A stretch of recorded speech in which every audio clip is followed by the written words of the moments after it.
Audio.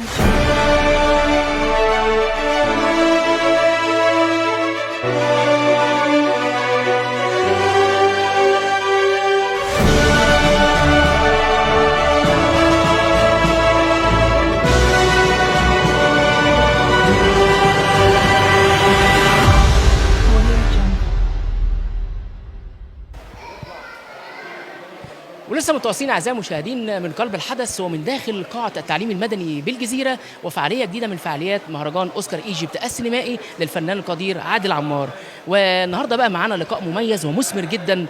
طبعا معانا فنان قدير، شخصيه قد شاركت العديد من الاعمال السابقه مع ألمع كبار النجوم في الوسط الفني، ومش بس كده ولكن بل متميز جدا في المهرجانات وله بصمه وابداع في مهرجانه اليوم النهارده.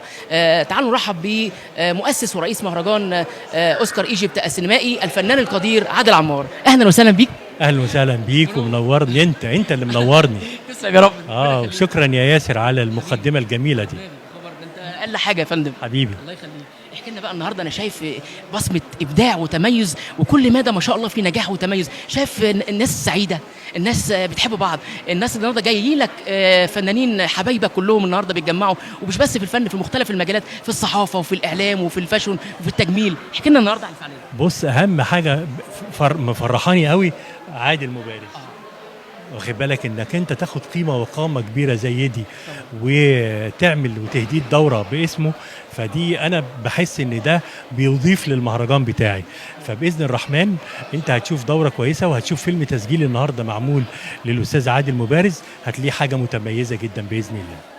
ان شاء الله دايما في تفوق، دايما في ازدهار.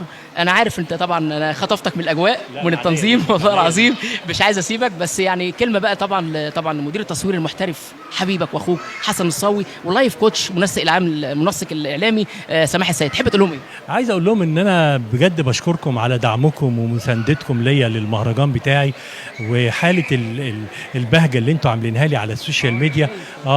فده باذن الرحمن يا رب يبقى في ميزان حسناتكم باذن الله، وان شاء الله انا اوعدكم ان انا اكون قد المسؤوليه اللي انتوا بتدوها لي. الجديد بقى القادم ان شاء الله انا باذن الرحمن الدوره القادمه باذن الله للمهرجان هتلاقي حاجه يعني قيمه كبيره جدا اللي احنا هنعمل نهديها الدوره ان شاء الله. وكمان ضيوف كتير قوي هيبقوا موجودين.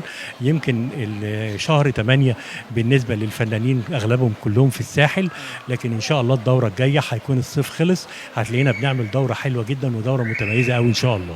دايما في تقدم، دايما مبدع، بصمه وابداع، اسمك كفايه على المهرجان. تسلم يا حبيبي، تسلم. وان شاء الله ما يكونش اخر لقاء، دايما لقاءات اخرى دايما مع بعض ان شاء الله. شكرا يا فندم. شكرا جزيلا.